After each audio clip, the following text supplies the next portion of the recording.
Halo para pecinta film, kembali lagi di channel Di Lili. Pernahkah kalian berpikir dan membayangkan bahwa hidup kita di dunia ini tidaklah selamanya? Apa yang akan kalian lakukan jika mengetahui batas usia kalian? Tanpa kita sadari bahwa kita selalu bernapas, namun apakah kita menyadari bahwa hal itu tak akan selamanya? Seperti film yang kita bahas kali ini berjudul Ai Uta Yakusoku no Nakihito yang dirilis pada tahun 2019. Menceritakan tentang pasangan yang berusaha keras menjalani hidupnya dengan penuh semangat dan kebahagiaan. Walaupun mereka tahu bahwa hidup mereka tidak seperti yang lain. Mereka sama-sama memiliki penyakit yang cukup parah, namun semangat mereka untuk menjalani sisa hidup sangatlah besar. Nah, gimana keseruannya? Siapin tisu dulu karena film ini mengandung bawang. Dan mari kita mulai. 生きるってなんだよ。なんで死ぬってのにこんな気持ちになんなきゃいけないんだよ。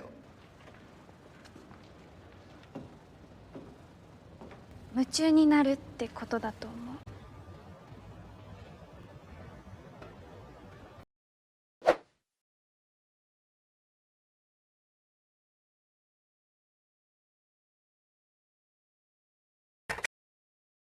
Film diawali dengan keadaan beberapa hidup orang-orang yang berbeda. Dan film ini akan berfokus pada seorang pria bernama Toru Nomiya yang diperankan oleh Ryusei Yokohama. Ia memiliki penyakit yang cukup parah sehingga harus sesering mungkin mengunjungi rumah sakit untuk perawatan. Ia merasa hidupnya tak berguna karena dokternya mengatakan bahwa hidupnya hanya tersisa 90 hari saja. Tanpa sengaja ia bertemu dengan teman lamanya bernama Tatsuya Sakamoto yang diperankan oleh Hiroki Iijima. Tatsuya. Ia sebenarnya seorang anak band tapi sudah bubar dan menikmati hidupnya untuk bersenang-senang. Namun tidak pada Nomiya. Ia masih memikirkan sisa hidupnya, ia tak tahu harus berbuat apa lagi. Namun setelah Tatsuya mengetahui hal itu, ia mengerti dan akan membantu Nomiya untuk menikmati sisa hidupnya dengan baik. Malam itu tanpa sengaja Nomiya melihat buku yang terjatuh, karangan dari Itonagi. Setelah membaca isinya, Nomiya dibuat sedih juga bersemangat, karena kata-kata dari buku itu benar-benar menolong Nomiya. Setelah itu buku pemilik itu datang. Ia bernama Aikawa Hirono, yang diperankan oleh Riko Narumi. Ia dulunya seorang aktris, namun telah pensiun. Ternyata buku itu juga mampu menolong Aikawa dari sebuah kejadian yang pernah ia alami. Setiap membaca isi buku itu, Nomiya selalu merasa senang. Namun penyakitnya tetaplah penyakit. Ia hanya harus semangat untuk hari-harinya yang berharga. Setelah itu Tatsuya menemuinya. Di sini Nomiya menceritakan bahwa sebelumnya ia bertemu dengan seorang aktris terkenal bernama Aikawa. Dan juga menceritakan tentang buku karangan Itonagi. Ternyata buku yang berjudul K itu juga pernah menolong Tatsuya saat ia kehilangan arah saat bandnya bubar. Siapa sebenarnya Itonagi? Tatsuya berharap agar Nomiya bisa mendekati Aikawa, agar Nomiya juga bisa merasakan kebahagiaan dari sebuah cinta. Ia mengajak Aikawa untuk bertemu, namun sebelum itu, ia harus perawatan lagi ke rumah sakit. Di sini ia melihat seorang gadis yang imut yang selalu terlihat ceria bersama anak-anak kecil. Entah itu siapa. Kini Nomiya kembali bertemu dengan Aikawa. Setelah makan-makan berdua, mereka melihat beberapa kru film yang sedang membuat sebuah film. Dan seseorang dari kru tersebut menemui Aikawa. Ia berharap agar Aikawa kembali ke dunia hiburan lagi, tapi Aikawa menolak. Dan keesokan harinya, Nomiya kembali bersedih karena dokternya mengatakan bahwa penyakitnya semakin parah. Perasaan Nomiya benar-benar tertekan hingga ia tak mampu mengendalikan emosinya dan marah-marah kepada Tatsuya yang menemuinya waktu itu. Nomiya sudah hampir kehilangan arah. Ia tidak tahu apa arti hidup bagi dirinya. なんで死ぬってのにこんな気持ちになんなきゃいけないんだよ。 Tanpa disangka, gadis yang dilihat Nomiya sebelumnya mengatakan bahwa hidup itu adalah menjadi orang yang sangat bersemangat. 夢中になるってことだと思う。 Ternyata gadis itu juga memiliki penyakit yang cukup parah, bahkan ia harus dirawat di rumah sakit setiap hari. Di sini perawat gadis itu memanggilnya Itonagi. Nomiya langsung tercengang mendengarnya, karena setelah itu, ia baru tahu bahwa gadis yang ia temui itu benar-benar Itonagi yang mengarang buku yang selalu dibaca Nomiya. Di sini Itonagi diperankan oleh Kaya Kiyohara. Setelah itu Nomiya kembali bertemu dengan Aikawa. Saat itu, Aikawa diundang oleh seseorang dari dunia hiburan untuk makan bersama. Di acara itu ia mengajak Nomiya. Sebenarnya pertemuan itu bertujuan agar Aikawa bisa kembali berakting di dunia hiburan, namun Aikawa masih menolak. Nomiya yang mengetahui perasaan Aikawa, ia berharap Aikawa kembali berakting. Karena sebenarnya Aikawa sangat menginginkan hal itu. Hanya saja dulu ia pernah mengalami kejadian buruk yang membuatnya berhenti di dunia hiburan. Setelah itu, Nomiya bertemu dengan Itonagi lagi. Namun hanya sebentar karena Itonagi harus kembali ke kamarnya.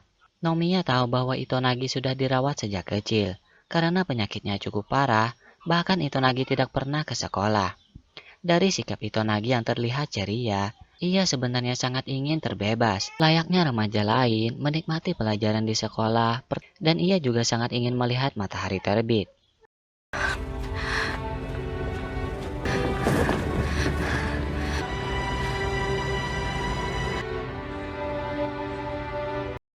Nomiya membelikan beberapa buku yang disukai Itonagi. Hal itu bisa membuatnya merasa senang. Di sini Nomiya juga memperlihatkan hitung mundur usianya. Maka Itonagi pun mengerti apa yang selama ini Nomiya rasakan. Nomiya langsung mengajak Itonagi pergi ke sekolah karena itu salah satu hal yang sangat ia inginkan. Di sini Itonagi benar-benar dibuat senang dan membuat sebuah rumus tentang dia dengan Nomiya. Sebenarnya rumus itu adalah ungkapan bahwa Itonagi menyukai Nomiya, namun Nomiya masih belum memahaminya. は U であなた Y と同じにはならない。なんだろう。 Setelah itu, Itonagi masih ingin bersenang-senang bersama Nomiya. Maka Nomiya mengajaknya untuk singgah ke rumahnya. Itonagi benar-benar dibuat senang hari itu dan tiba-tiba Tatsuya datang. Setelah berkenalan dengan Itonagi, ia sedikit tidak percaya bahwa Nomiya bisa bertemu dengan pengarang buku yang pernah menolongnya. です。びっくりした。Namun setelah makan malam itu, ibunya Nomiya sangat sedih mengingat bahwa Nomiya tidak akan bersamanya lebih lama lagi. Nomiya berusaha tegar menghadapi sisa hidupnya, walaupun hal itu benar-benar menyakitkan. Itonagi yang merasa hidupnya juga di posisi yang sama, berharap mereka bisa menguatkan satu sama lain. Tatsuya pun mengerti akan hal itu. Setelah itu Nomiya mengajak Itonagi untuk pergi ke pantai dan berharap bisa melihat matahari terbit di pagi harinya. Namun di waktu itu, Itonagi sudah tidak berdaya. Nagi? Karena ia tidak diperbolehkan untuk terlalu kelelahan. Maka Nomiya yang membawanya ke rumah sakit. Namun karena hal itu, orang tua Itonagi marah kepada Nomiya dan berharap agar ia tidak mendekati Itonagi lagi. Dengan perasaan sedih itu, Nomiya menceritakan hal itu kepada Tatsuya. Tatsuya sadar bahwa hal itu menjadi bukti bahwa Nomiya menyukai Itonagi. Karena itu ia kembali menemuinya. Namun ibunya Itonagi tidak ingin kejadian sebelumnya terulang lagi. Padahal Nomiya sangat menyukainya, hingga saat ia memikirkan Itonagi, penyakitnya kembali terasa. Setelah beberapa waktu, akhirnya Nomiya sadar bahwa rumus yang dibuat Itonagi untuknya berdua merupakan ungkapan perasaan dari Itonagi sendiri. Namun masalahnya hitung mundur umur Nomiya mencapai di titik nol. Untung saja ia masih diberi waktu untuk tetap hidup, sampai penyakitnya tidak bisa ditolong lagi. Maka waktu itu ia gunakan untuk menemui Itonagi dan mengungkapkan perasaannya. Di sini ibunya Itonagi masih melarang hubungan mereka. Hanya saja karena Itonagi ingin bersama Nomiya, maka mereka bisa keluar beberapa waktu untuk menunggu matahari terbit. Matahari terbit itu mampu membuat mereka mengerti bahwa kebersamaan mereka berdua benar-benar sangat berharga. Walaupun mereka harus bersedih karena keadaan mereka tidak mampu mempertahankan kebersamaan itu lebih lama lagi. Setelah itu, Itonagi telah tiada. Hanya ada Nomiya dengan penyakitnya yang semakin parah. Dan hanya ada Tatsuya yang menemaninya. Namun sebelum kematian Itonagi, ia sempat membuat puisi tentang dirinya bersama Nomiya. Nomiya ingin mendengar puisi itu dari Tatsuya. Setelah Tatsuya buat menjadi sebuah lagu, maka ia memperlihatkan lagu itu di depan Nomiya. Dan lagu itu juga sudah tersebar luas, hingga Aikawa juga mengetahuinya.